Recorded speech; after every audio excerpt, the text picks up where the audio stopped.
sebelumnya izin memperkenalkan diri, nama saya Mas Rafa, saya berasal dari PGSC Unila 2019. Nah, langsung saja pada video kali ini saya akan menjelaskan mengenai sastra anak mulai dari ruang lingkup sastra anak, dari pengertian, jenis, serta ciri-ciri, kemudian sampai ke bagaimana pembelajaran sastra anak di dalam pendidikan Indonesia ini, sampai yang terakhir yaitu implementasi sastra anak itu sendiri. Oke, langsung saja. Yang pertama kita mulai. Yang pertama yaitu pengertian dari sastra anak itu sendiri. Nah, di sini ada pendapat dari beberapa ahli mengenai sastra anak. Yang pertama yaitu pendapat dari Hans dalam Witakarya 2008. Nah, mengatakan bahwa sastra anak itu merupakan buku bacaan yang dibaca oleh anak-anak yang secara khusus cocok untuk anak-anak dan yang secara khusus pula memuaskan sekelompok anggota yang kini disebut dengan anak.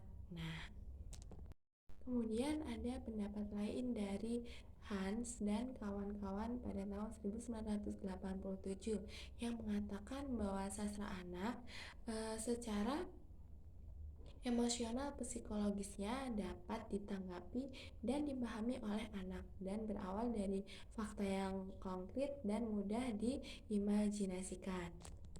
Nah, dari pendapat para ahli tersebut, maka dapat didefinisikan bahwa sastra anak itu merupakan sebuah karya sastra yang diperuntukkan untuk anak-anak. Karya sastra yang berisi teks fiksi atau puisi yang ramah dari berbagai usia. Nah, karya sastra yang berbeda dengan karya sastra dewasa yang di dalamnya sangat kompleks meramu cerita, konflik, dan alurnya. Nah, karya sastra anak ini juga menggunakan kata-kata yang sederhana dan mudah dipahami, namun dalam pesannya itu sangat kuat seperti itu. Lanjut, yang selanjutnya yaitu ada ciri-ciri dari sastra anak. Merujuk dari Puryanto 2008, terdapat 8 ciri dari sastra anak. Yang pertama yaitu mengandung tema yang mendidik. Jadi untuk tema dari sastra anak ini tidak boleh yang mengandung unsur sara dan lain sebagainya. Yang kedua, alurnya lurus dan tidak berbelit-belit. Jadi bisa dikatakan sastra anak ini merupakan cerita yang singkat tapi pesannya itu tersampaikan seperti itu.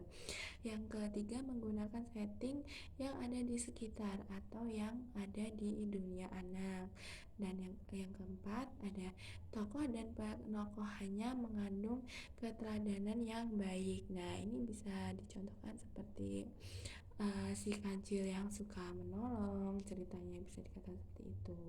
Yang kelima, gaya bahasanya mudah dipahami tapi mampu berperan dalam perkembangan bahasa anak. Jadi dalam sastra anak ini harus menggunakan bahasa yang bisa dikatakan sesederhana mungkin, tapi anak-anak itu uh, tahu maksud dari tujuan cerita tersebut gitu. Jadi tidak perlu menggunakan bahasa yang terlalu tinggi atau bertele-tele. Yang keenam, sudut pandang orang yang tepat. Yang ketujuh, imajinasi masih dalam jangkauan anak-anak.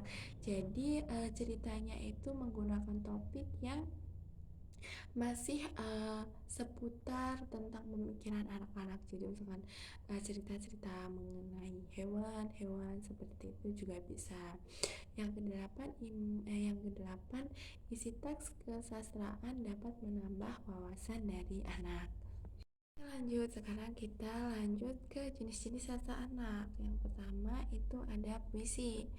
Pasti kan sudah tidak asing dengan kata puisi dan hampir semua orang itu tahu apa itu puisi ya, bisa dikatakan seperti itu. Jadi puisi adalah jenis sastra yang bentuknya dipilih dan ditata dengan cermat. Hal ini untuk mempertajam kesadaran orang mengenai pengalaman serta membangkitkan tanggapan khusus lewat bunyi, irama, dan makna khusus. Pasti dari teman-teman semuanya udah pernah dapat puisi dari orang yang terkasih, tersayang, atau dari teman-teman juga pasti sudah pernah membuat tentang puisi gitu.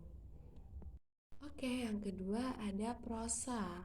Eh, udah pada tahu belum prosa itu apa? Jadi prosa adalah satu di antara bentuk karya sastra yang berbeda dengan puisi. Namun banyak yang beranggapan keduanya itu merupakan karya sastra yang sama.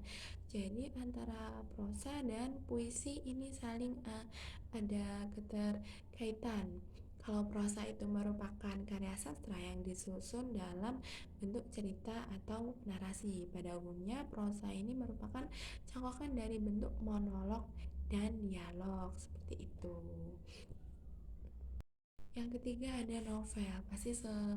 Mungkin rata-rata bahkan mayoritas udah tahu ya novel itu apa dan pasti udah pernah membaca. Jadi novel itu merupakan suatu bentuk karya sastra yang berbentuk prosa. Jadi yang kedua tadi ada prosa, sekarang ini novelnya yang memiliki unsur intrinsik dan ekstrinsik. Nah, kata novel ini berasal dari bahasa Italia, yaitu novela yang berarti sebuah kisah atau cerita. Nah, novel ini biasanya menceritakan atau menggambarkan tentang kehidupan manusia yang berinteraksi dengan lingkungan dan sesamanya. Nah, ini bisa ya masih digunakan untuk sastra anak dan dibaca oleh anak-anak karena ini masih seputar dengan kehidupan ataupun peristiwa-peristiwa yang terjadi pada di masyarakat dan kehidupan sehari-hari. Yang keempat itu ada roman. Kira-kira teman-teman udah pada tahu roman belum? Tapi ini bukan roman picisan ya yang ada di RCTI itu. Nah, jadi roman itu merupakan cerita panjang tentang kepahlawanan dan percintaan. Istilah roman ini berkembang di Jerman, Belanda, Prancis, dan bagian Eropa yang lainnya. Jadi roman ini masih bisa ya digunakan untuk anak-anak, karya ini di roman ini masih menceritakan tentang pahlawan, kisah-kisah pahlawan seperti itu. Yang kelima ada cerita pendek atau mungkin kita lebih akrabnya menyebut dengan cerpen atau cerita pendek. Nah, jadi cerita pendek ataupun cerpen ini merupakan bentuk karya sastra yang berupa prosa naratif yang bersifat fiktif. Isinya tidak lebih dari 1.000 sampai 10.000 kata.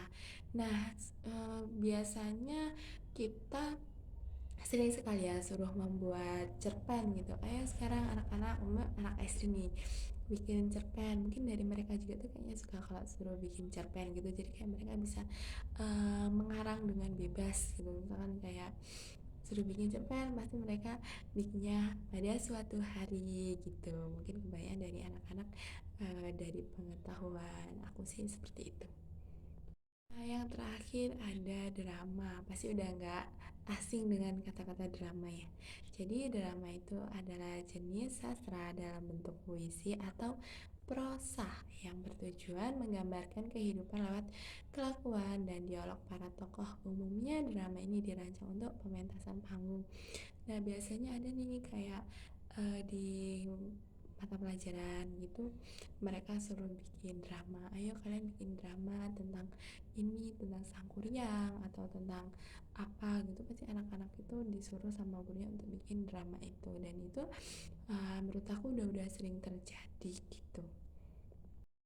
Kemudian yang selanjutnya itu ada pandangan pribadi mengenai penerapan sastra yang dilakukan di sekolah. Nah, setahu aku itu tuh kalau penerapan sastra di dalam sekolah itu pastinya dikaitkan dan beriringan dengan pengajaran ataupun mata pelajaran bahasa Indonesia, karena keterkaitan antara sastra dan bahasa itu tidak dapat dipisahkan, serta keduanya tersebut sebagai syarat yang berkesusunan. Jadi mereka itu saling keterkaitan, ada hubungannya, ada korelasinya seperti itu, karena keduanya ini memiliki suatu aspek yang sama, yaitu aspek mendengarkan, berbicara, membaca, serta menulis.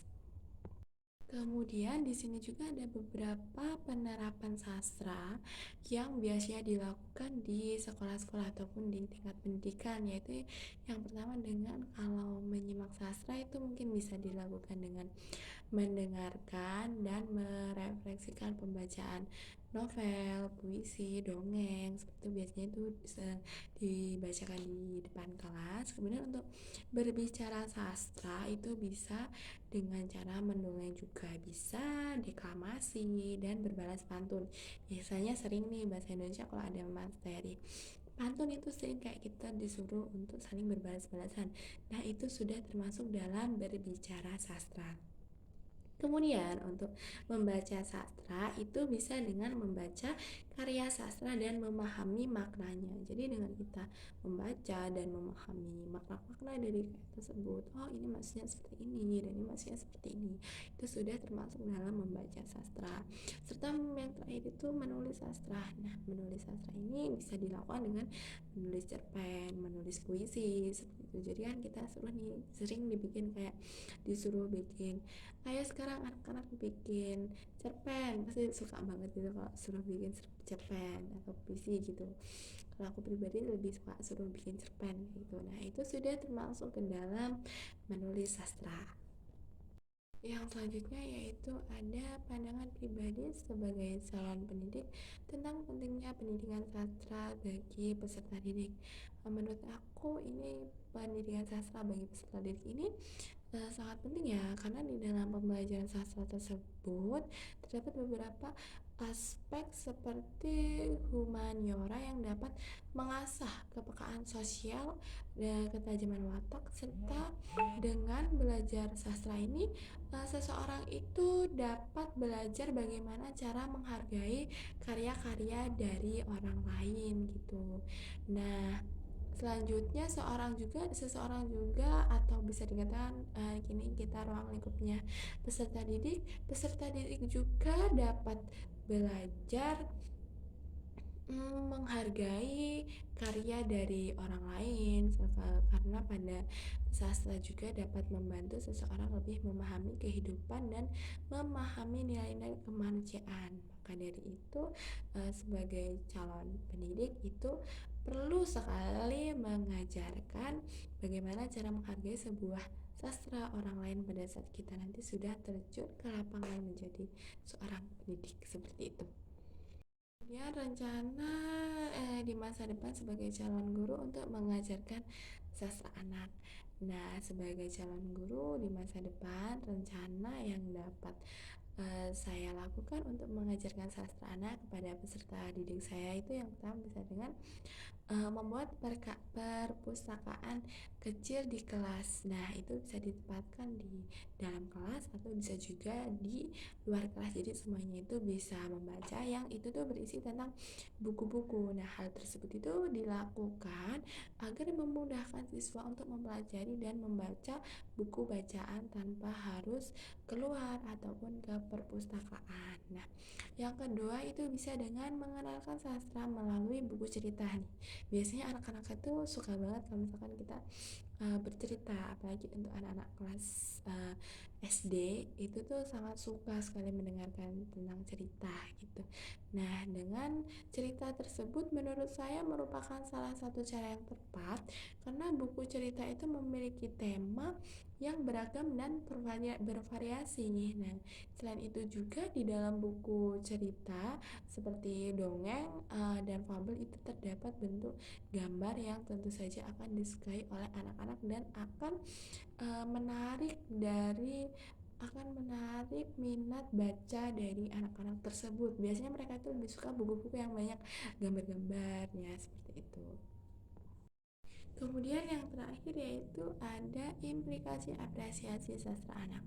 Nah, menurut saya hal ini bisa dilakukan yang pertama itu dengan tingkat menggemari yang ditandai oleh adanya rasa tertarik kepada buku-buku sastra serta keinginan membaca dengan sungguh-sungguh. Nah, biasanya anak melakukan kegiatan-kegiatan clipping secara rapi atau membuat koleksi pustaka mini untuk mengumpulkan tentang karya sastra dari berbagai bentuk gitu. Yang kedua ada tingkat menikmati, yaitu bisa dimulai dengan menciptakan